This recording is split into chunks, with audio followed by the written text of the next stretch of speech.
ఇవాల్టి పార్లమెంటు సమావేశాలపై తీవ్ర ఉత్కంఠ నెలకొంది.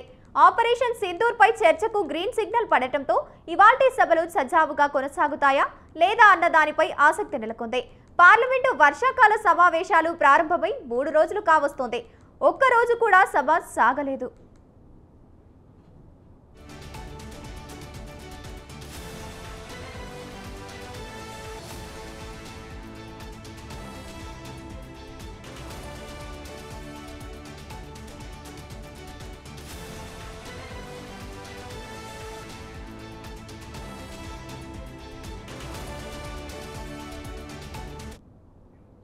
ఉభయ సభల్లో వాయిదాల పర్వం కొనసాగుతోంది.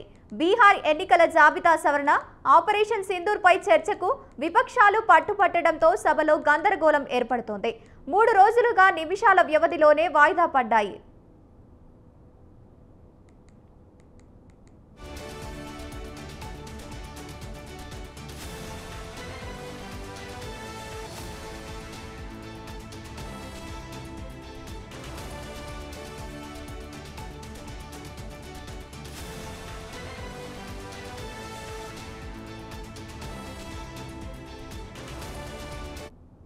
ఆపరేషన్ సింధూర్ పై చర్చకు గ్రీన్ సిగ్నల్ పడటంతో ఇవాల్టి సభ కొనసాగే అవకాశం ఉందా లేదా అనే దానిపై ఆసక్తి నెలకొంది.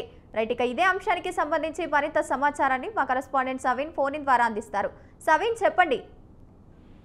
పార్లమెంటు వర్షాకాల సమావేశాలు ప్రారంభమై 3 రోజులు గడిచినప్పటికీ ఇప్పటి వరకు సభలో సజావుగా చర్చ జరగలేదు. ముఖ్యంగా ఇండియా కూటమి నేతృత్వంలోని విపక్ష ఎంపీలు మొత్తం 8 అంశాలను ఎజెండాగా చేసి పార్లమెంట్ లో చర్చ చేపట్టాలి, ప్రధానమంత్రి మోడీ సమాధానం చెప్పాలంటూ డిమాండ్ చేస్తున్నారు. అందులో భాగంగానే వరుసగా 3 రోజుల పాటు ఉభయ సభలు వాయిదా పడుతూ వచ్చాయి. ఇక కేంద్ర ప్రభుత్వం ఆపరేషన్ సింధూర్ పై ఈ రోజు చర్చ చేపడతామంటూ ప్రకటించింది. అయితే విపక్ష ఎంపీలు ఇండియా కూటమి మాత్రం పార్లమెంట్ లో చర్చ చేపట్టడమే కాదు, ఆపరేషన్ సింధూర్, పహల్గామ్ ఉగ్రదాడి, ఆ తర్వాత అమెరికా అధ్యక్షుడు డొనాల్డ్ ట్రంప్ మధ్యవర్తిత్వం వహించడంతో పాటు భారత్ కు సంబంధించినటువంటి 5 యుద్ధ విమానాలు నేలకూలాయంటూ చేసినటువంటి వ్యాఖ్యలు, భారత్ అమెరికా మధ్య వాణిజ్య ఒప్పందం, ఇట్లాంటి అంశాలపై ప్రధానమంత్రి నరేంద్ర మోడీ దేశ ప్రజలకు పార్లమెంటు సాక్షిగా ప్రకటన చేయాలంటూ ఇండియా కూటమి డిమాండ్ చేస్తూ వస్తోంది. అందులో భాగంగానే వరుసగా 3 రోజుల పాటు పార్లమెంటు వర్షాకాల సమావేశాలు సజావుగా జరగకుండా విపక్షాలు వెల్లోకి తీసుకొచ్చి పెద్ద ఎత్తున ఆందోళన చేయడంతో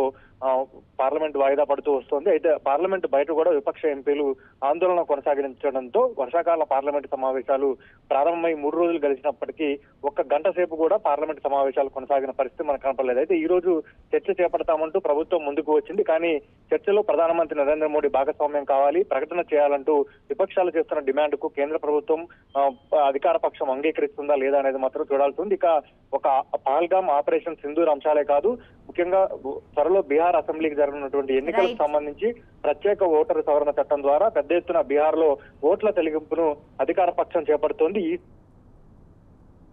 రైట్, థ్యాంక్ యూ సవీన్.